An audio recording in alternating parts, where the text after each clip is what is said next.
తెలంగాణలో బీజేపీని అడుగు పెట్టనివ్వం. సీఎం రేవంత్ రెడ్డి ఘాటైన వ్యాఖ్యలు చేశారు.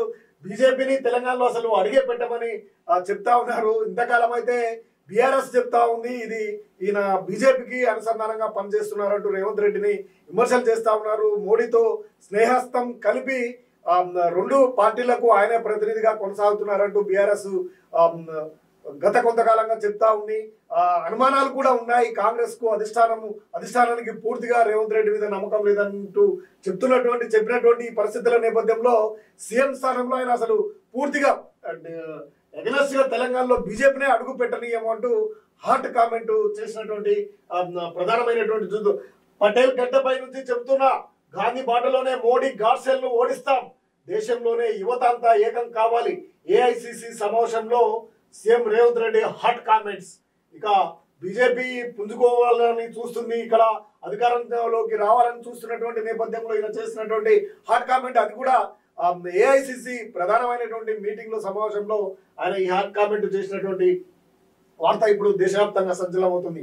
తెలంగాణలో బీజేపీని అడుగు పెట్టనివ్వమని తెలంగాణ సీఎం రేవంత్ రెడ్డి సంచలన వ్యాఖ్యలు చేశారు. అహ్మదాబాద్ వేదికగా ఇవాళ జరిగినటువంటి ఏఐసిసి విస్తృత సమావేశంలో మాట్లాడిన ఆయన ఈ దేశానికి స్వతంత్రం వచ్చిన నాడు తెలంగాణ నిజాం పరిపాలనలో ఉండేదని గుర్తు చేశారు. నెహ్రూ ఆధ్వర్యంలో సర్దార్ వల్లభాయ్ పటేల్ నిజాం నుంచి విముక్తి కల్పిస్తే నేడు సోనియా గాంధీ వల్ల ప్రత్యేక రాష్ట్రం ఏర్పడిందన్నారు. వల్లభాయ్ పటేల్ గడ్డ మీద ముంచి చెప్తున్న సోనియా నేతృత్వంలో బీజేపీని తెలంగాణలో అడ్డు పెట్టనీయమన్నారు. బ్రిటిష్ పాలకులకు వ్యతిరేకంగా మహాత్మా గాంధీ 30 ఏళ్లు పోరాటం చేస్తే ఆయనపై వారు ఒక్కలాంటి దెబ్బ కూడా చేయలేదని తెలిపారు. కానీ స్వతంత్రం వచ్చాక గాడ్సే పరివారం గాంధీని 6 నెలల్లోనే హత్య చేసిందని విమర్శించారు. మోడీ గాడ్సే నినాదంతో దేశాన్ని విభజించే దిశగా వెళ్తున్నారని ఆరోపించారు. బీజేపీని తరిమి కొట్టాలి. గతంలో బ్రిటిష్ వాళ్ళని దేశం నుంచి తరిమి కొట్టినట్టే బీజేపీని కూడా తరిమి కొట్టాలని ఆ రోజు దగ్గరలోనే ఉన్నదని రేవంత్ రెడ్డి సంచలన వ్యాఖ్యలు చేశారు. గాంధీ బాటలో నడుస్తూ మోడీ గాడ్సేలను ఓడించాలని పిలుపునిచ్చారు. దేశంలోని యువత అంతా ఏకమై మోడీకి వ్యతిరేకంగా పోరాడాల్సిన సమయం వచ్చిందన్నారు.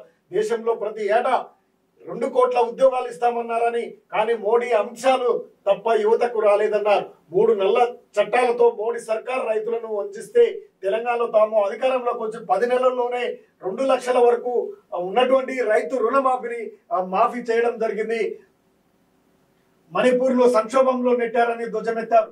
చెప్పినట్లుగా కులగణన చేసి చూపామని చూసి భయపడే మోడీ లోక్సభలో రాహుల్ గాంధీ పైకి మైకు ఇవ్వడం లేదని మండిపడ్డారు.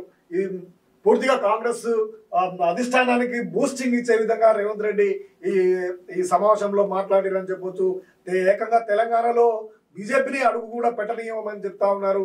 ఎందుకంటే బీజేపీనే ప్రధాన అస్త్రంగా బీఆర్ఎస్ ఉపయోగించిందని చెప్పొచ్చు. ఈ తెలంగాణలో కాంగ్రెస్ ను ఓడించడంలో కీలక పాత్ర బీజేపీని అస్త్రంగా బీఆర్ఎస్ వాడుకుంది. దీంతో బీజేపీ ఇక్కడ పుంజుకుంది అని చెప్పొచ్చు. ఉత్తర తెలంగాణలో బీజేపీ బలంగా నిలబడినటువంటి పరిస్థితి ఉండడంతో ఇప్పుడు ఆ బీజేపీని తెలంగాణలో అడుగుపెట్టనివ్వమంటూ ఇప్పుడు హాట్ కామెంట్ చేసినటువంటి కామెంట్ సంచలనాత్మకమైనటువంటి ప్రకటనగా అభివర్ణిస్తా ఉన్నారు కాంగ్రెస్ నాయకులు.